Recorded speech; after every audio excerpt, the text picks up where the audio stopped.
ಎಲ್ಲರಿಗೂ ನಮಸ್ಕಾರ. ಬಿಂದು ಸುನಿಲ್ ಯೂಟ್ಯೂಬ್ ಚಾನಲ್ಗೆ ಸ್ವಾಗತ.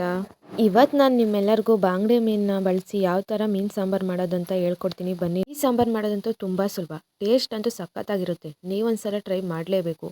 ನಮ್ಮ ಮನೇಲಂತೂ ಎಲ್ಲರಿಗೂ ಫೇವ್ರೇಟು. ನೀವು ಒಂದ್ಸಲ ಟ್ರೈ ಮಾಡಿ ನೋಡಿ. ಮೀನು ಸಾರು ಮಾಡೋಕ್ಕೆ ಏನೇನು ಬೇಕಪ್ಪ ಅಂದರೆ ನಾನಿಲ್ಲಿ 2 kg ಬಾಂಗಡೆ ಮೀನು ತೊಗೊಂಡಿದ್ದೀನಿ. ಮತ್ತು ಖಾರ ರುಬ್ಕೊಳಕ್ಕೆ ನೋಡಿ ಇಲ್ಲಿ ಮೀಡಿಯಮ್ ಸೈಜ್ 3 ಈರುಳ್ಳಿ, 2 ಟೊಮೊಟೊ, 1 ಗೆಡ್ಡೆ ಬೆಳ್ಳುಳ್ಳಿ, 1 ಇಂಚ್ ಶುಂಠಿ, 1 ಸ್ಪೂನ್ ಮೆಂತೆ, ಒಂದು ಅರ್ಧ ಟೀ ಸ್ಪೂನು ಸೋಂಕಾಳು, 1 ಇಡೀ ಕೊತ್ತಂಬರಿ ಸೊಪ್ಪು. ಮತ್ತು ನಾನಿಲ್ಲಿ 1 ಇಡೀ ಹುಣಸೆಹಣ್ಣು ತೊಗೊಂಡಿದ್ದೀನಿ. ಟೊಮೊಟೊ 2 ತೊಗೊಂಡಿರೋದು. ಈಗ ಚೆನ್ನಾಗಿ ತೊಳೆದ್ಬಿಟ್ಟು ನೀರಲ್ಲಿ ನೆನೆ ಹಾಕ್ತೀನಿ. ಈಗ ಒಂದು ಮಿಕ್ಸಿ ಜಾರಿಗೆ ಆವಾಗಲೇ ತೋರಿಸಿದ್ನಲ್ಲ ಐಟಮ್ ಎಲ್ಲ ತೊಗೊಂಡಿದ್ನಲ್ವ, ಅದನ್ನೆಲ್ಲ ಒಂದು ಮಿಕ್ಸಿ ಜಾರಿಗೆ ಹಾಕೋತೀನಿ. ಇವಾಗ ಇದಕ್ಕೆ 2 ಸ್ಪೂನ್ ಧನಿಯಾದ ಪುಡಿ, ಒಂದು 2 ಸ್ಪೂನ್ ಖಾರದ ಪುಡಿ, ಮತ್ತು ನಾನಿಲ್ಲಿ ಒಂದು ಅರ್ಧ ಭಾಗ ಕಾಯಿ ತೊಗೊತಿದ್ದೀನಿ. ನಿಮಗೆ ಕಡಲೆ ಬೇಕಾದ್ರೆ ನೀವು ಆ್ಯಡ್ ಮಾಡ್ಕೋಬೋದು. ನಾನು ಕಾಯಿ ಮಾತ್ರ ಆ್ಯಡ್ ಮಾಡ್ತೀನಿ. ಮತ್ತು ಈಗ ನೀರು ಹಾಕಿ ಸಣ್ಣದಾಗಿ ಪೇಸ್ಟ್ ಮಾಡ್ಕೊಬಿಡೋಣ. ಎಷ್ಟು ಸಣ್ಣದಾಗಿ ಮಾಡ್ಕೊಬೋತೀವೋ ಸಾರು ಅಷ್ಟೇ ಟೇಸ್ಟಿಯಾಗಿರುತ್ತೆ.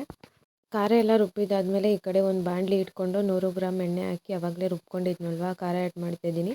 ಹಸಿ ವಾಸನೆ ಹೋಗೋವರೆಗೂ ಈ ಥರ ಫ್ರೈ ಮಾಡ್ಕೊಂಡಿರಬೇಕು. ಚೆನ್ನಾಗಿ ಫ್ರೈ ಮಾಡಬೇಕು, ಆಗಲೇ ಸಾಂಬಾರು ಟೇಸ್ಟಿಯಾಗಿ ಬರುತ್ತೆ. ಒಂದು 5 ನಿಮಿಷನಾದ್ರು ಈ ಥರ ಫ್ರೈ ಮಾಡ್ತೀರಿ, ಸಾರು ತುಂಬ ಟೇಸ್ಟಿಯಾಗಿ ಬರುತ್ತೆ. ಎಣ್ಣೆ ಎಲ್ಲ ಬಿಟ್ಕೋಬೇಕು, ಹಸಿ ಸ್ಮೆಲ್ ಎಲ್ಲ ಹೋಗ್ಬೇಕಲ್ವಾ. ಇವಾಗ ಒಂದು 5 ನಿಮಿಷ ಆಗೈತೆ. ಇವಾಗ ನಾನು ಇಲ್ಲಿ ನೀರು ಆ್ಯಡ್ ಮಾಡ್ತಿದ್ದೀನಿ. ನಾನು 1 ಲೀಟ್ರ್ ನೀರು ಆ್ಯಡ್ ಮಾಡ್ತಾಯಿದ್ದೀನಿ. ನಿಮಗೆ ಸಾರು ತಿಕ್ನೆಸ್ ಹೆಂಗೆ ಬೇಕು ಆ ರೀತಿ ನೀವು ನೀರು ಹಾಕ್ಬೋದು. ಈಗ ಹುಣಸೆಹಣ್ಣಿನ ರಸ ಆ್ಯಡ್ ಮಾಡ್ತಿದ್ದೀನಿ. ಆವಾಗಲೇ ನೆನೆ ಹಾಕಿದ್ನಲ್ವ, ಒಂದು ಅರ್ಧ ಗಂಟೆನಾದ್ರು ನೆನೆಕೊಂಡ್ರೆ ಚೆನ್ನಾಗಿ ಬರುತ್ತೆ. ಈಗ ಉಪ್ಪು ಆ್ಯಡ್ ಮಾಡ್ತಿದ್ದೀನಿ. ಉಪ್ಪು 1 ಇಡೀ ಹಾಕ್ತಿದ್ದೀನಿ. ನಿಮಗೆ ರುಚಿ ನೋಡಿಕೊಂಡು ಆಮೇಲೆ ಹಾಕ್ಕೋಬೋದು. ಈಗೆಲ್ಲ ಹಾಕಾಗೈತೆ. ಇವಾಗ ಸಾಂಬಾರು ಕುದಿಯೋದೊಂದೇ ಬಾಕಿ. ಇವಾಗ ಒಂದ್ಸಲ ಚೆನ್ನಾಗಿ ಕೈ ಆಡಿಬಿಟ್ಟು ಈಗ ಮುಚ್ಚಳ ಮುಚ್ತಾಯಿದ್ದೀನಿ.